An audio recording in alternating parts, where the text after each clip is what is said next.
Hey guys, this is Lovin Meets with three-time Olympian Sarah Lindsay. We had her on the show to discuss her career in the Olympics, but also Ozempic versus exercise. Is it worth it? And so, if you are thinking what you should do regarding your health journey, don't forget to subscribe to the Lovin Meets podcast wherever you get your podcast from, and enjoy.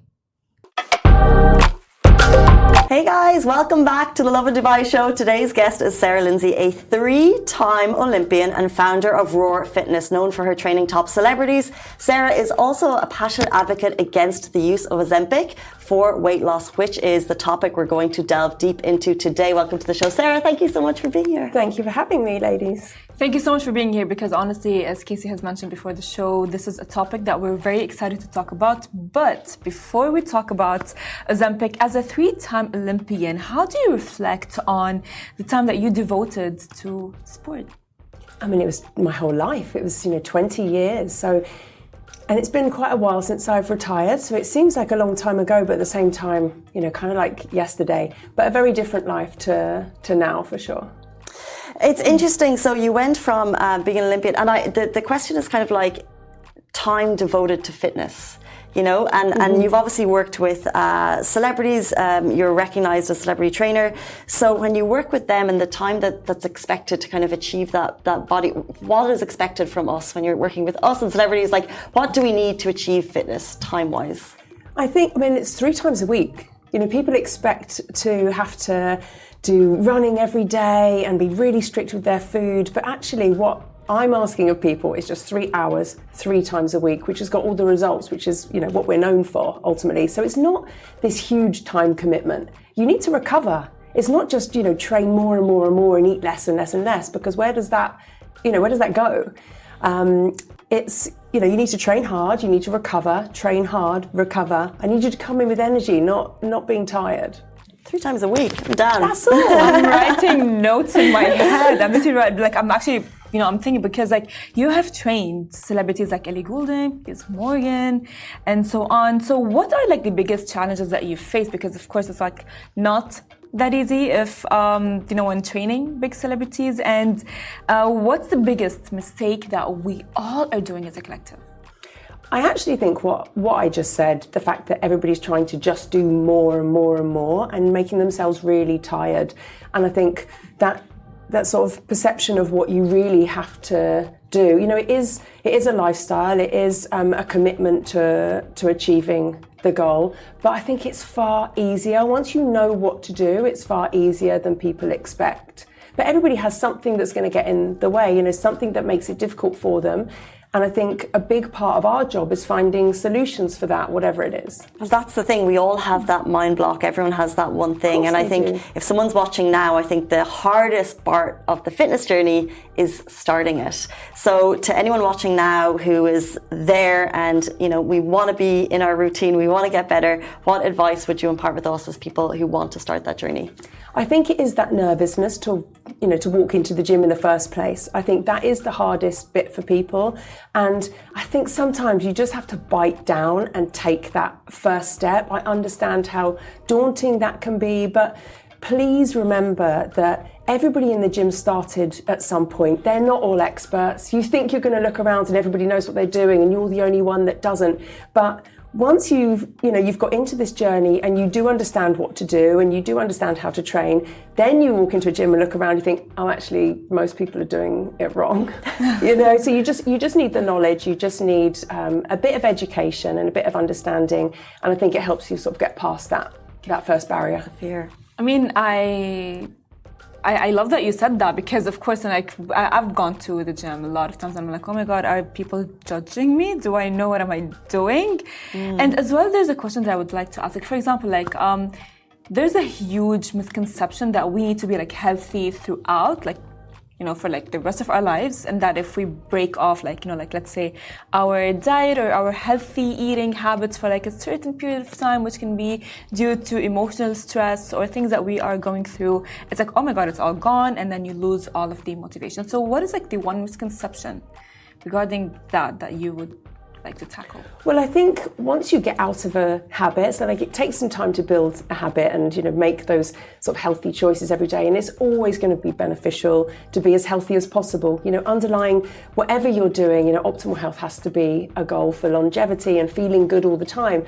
But you know, if you take a holiday, everyone has breaks, you take a holiday or you get sick or you can't train or you have an injury, it wasn't a waste of time. You know, the time that you've put in and the time you've served training and eating well, of course, still impacts your body. And people talk a lot about muscle memory. It's something that's quite familiar with people. But you can still get back in and usually pick up quite close to where you left off. You know, your cardio conditioning will drop off after a couple of weeks, but you can pick that up in 2 or 3 sessions. That, you know, comes back very quickly. And the last thing to go is your strength. So you hold on to that strength for, you know, potentially years. So don't worry, it's not all lost. Just get back in as soon as you can, you'll be fine. You know, I think it's important that we started this conversation discussing health and habit building, because now Ozempic has entered the chat, Mounjaro has entered the chat. Can you just describe to our audience what they are and what are they used for? Well, there's this obviously a huge craze now in these weight loss injections, and so many people are using them, which I think is the real issue. You know, there's a couple of scenarios where I think, you know, it definitely has its place, and if advised by a doctor or for somebody that is either significantly overweight and, you know, really does need that help. And I think the other situation is where if somebody has really bad overeating habits that's happened for a long time, it can potentially get you out of that if you take it for a period of time. But what I see is abuse. I see thin people wanting to be thinner. And I thought we'd moved past this. You know, it was, you know, very dated, I think, to want to be as thin as possible. And, you know, we kind of moved forwards and we wanted to be strong and healthy, and we have embraced different body types. And we seem to have taken this massive step back, because the thing with these weight loss drugs are that it does get faster results. You know, it does happen quicker. You do lose weight. So it's very tempting for people that have tried lots of different things and they're just not, you know, managing to get the result. And I completely understand that. And you see other people around you. So of course it's tempting, but you have to bear in mind the long-term implications of this. One, we don't really know what they are. But secondly, you're losing muscle. 100%, if you lose weight that quickly, you will also lose muscle. And people don't necessarily want to be, you know, muscular, if you like, but you know, you get to a certain point in your life, especially for women, where it becomes so important. The biggest thing you can do for anti-aging is to gain muscle and improve your metabolism.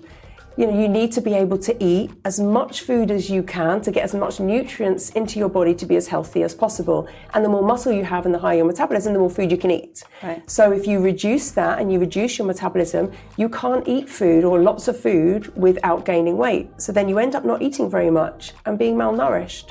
And that comes with a host of diseases that I think, you know, as personal trainers, we're going to have to pick up the pieces. This is a conversation that needs to be had for sure.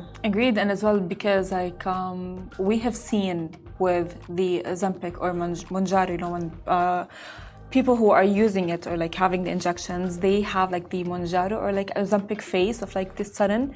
So what do you think? What causes that sudden drop in their faces? The very fast weight loss. The fact that it's so quick.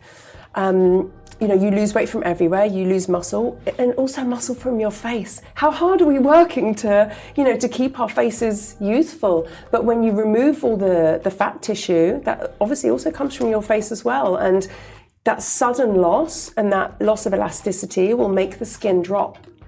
And nobody wants that, you know, everybody, you know, like I say, especially here, we're all working so hard to stay looking young and youthful, but really underneath all of that comes from your health. You know, it comes from the nutrients that you manage to ingest.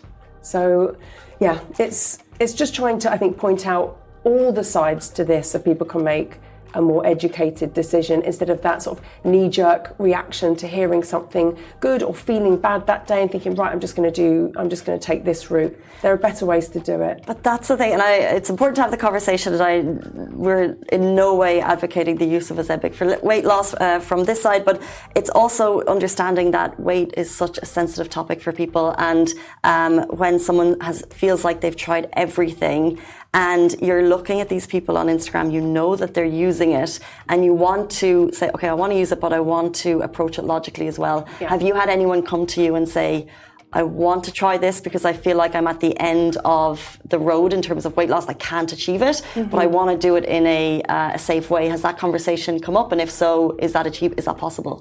Yeah, it's come up a lot, and I will do my best to talk people round, because I can prove that you don't need to do that. But if somebody is going to take Ozempic and they do want to go down that route, the two sort of main bits of advice: you have to eat plenty of protein and you need to weight train.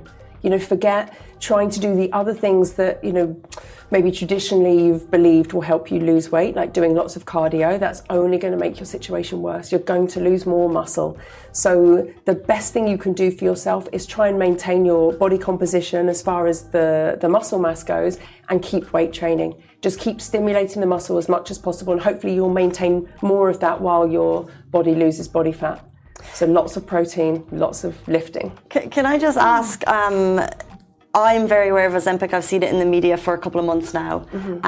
However, I mentioned it to a friend and they hadn't heard of it. So I'm just wondering, in your position, how common is the conversation? How many people are talking about it? Is it, are a lot of people talking about it, thinking about taking it? I think it's, I'm writing articles about it every day. I'm getting asked by the press and media to talk about it more than anything. It's a real sort of buzz subject. I don't know how long it's going to last. I hope we move past it, but I hope we don't have to wait until things start to go wrong for people before we do that. I just want some more education to come out, and for people to have, like I said, a better understanding of the long-term implications. So fingers crossed, but yeah, it's a huge subject. Everybody's talking about it at the moment because it's the thing that's really changing for people. Yeah, speaking of education, I'm sorry to say this, but I need to bring TikTok to the chat. I am on TikTok, most of my day I'm on TikTok, and I see girls using Ozempic, and as well they go oh, you know what, I don't have breakfast, I have this drink of they mix weird things together, and it apparently really helped them lose a lot of weight, because right now the trend all over is being skinny. And something that model Carly Kloss has mentioned, it's nothing feels as good as, nothing tastes better than skinny. Yeah, I think it was originally a Kate Moss. What do you exactly? I remember seeing it when I was 16 on someone's wall in school, and I was like, oh my gosh. Yeah. Literally, it's that's the only thing that comes to your head. So what do you think of these TikTok trends of oh yeah, you know what, do this, have Ozempic, and do this kind of workout, and you will look amazing? You have to remember that TikTok is clickbait. Ultimately, people are trying to go viral. People are trying to get more hits, and a lot of the time, the more negative you post, or the more controversial you post, of course it's going to get more hits than if you just say nice things and give people, positive encouragement. So you have to bear this in mind when you look at these things. It's not necessarily the truth. We all know the sort of smoke and mirrors that go on with social media. So I think take it with a pinch of salt. And use your brain. Logically, does that sound like it's, I don't know what's in this concoction, but does it sound like it's a healthy thing? You have to value your health. People don't care when they're in that desperate moment of wanting to lose weight, and I get that, but you have to think about your health more importantly than anything. If your body isn't healthy, then if you want to lose body fat, it won't happen as easily. If you want to gain muscle, that won't happen as easily. All those things really do come into play, and you really do need to pay attention to them if you want your body to respond to what you're asking it to do, not just these short-term fixes. Do you think there are use cases for Ozempic for weight loss? I think, like I said, if somebody's extremely overweight, then yeah, because there's a whole host of things that can be a problem if you're overweight, and health issues that can go with that. So yes, I think as a last resort, then for sure, and again under the supervision of a doctor, and potentially, I'm not sure about this, wholeheartedly, but when people are in an overeating situation, they can't break those habits. If you do something different for say 12 weeks, I think it's 12 weeks to form a new habit. So if, for example, you don't want to eat and you're not as, tempted to go and snack and eat things that you shouldn't be eating because it suppressed your appetite, then maybe it breaks that cycle of binging, potentially. as a psychological thing. But still, there are healthier ways. I think it just takes a little bit more input from you, a little more dedication. Have you had clients where like they have been on Ozempic but they've stopped Ozempic, and of course after that the effects of Ozempic have been like they're gone. So all that they're doing is of course maybe binge eating, because like as mentioned, the Ozempic effect is gone, and because they didn't lose weight the sustainable way. Well, I haven't seen it yet.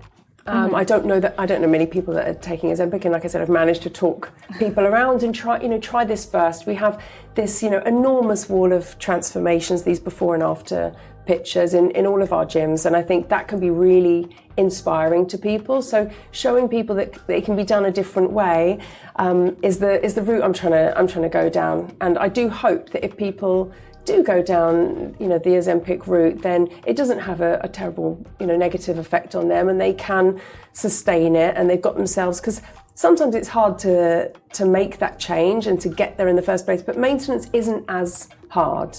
Maintaining your body once you've achieved it is easier than, making those dramatic changes in the first place. So I think, fingers crossed that everybody's going to be okay.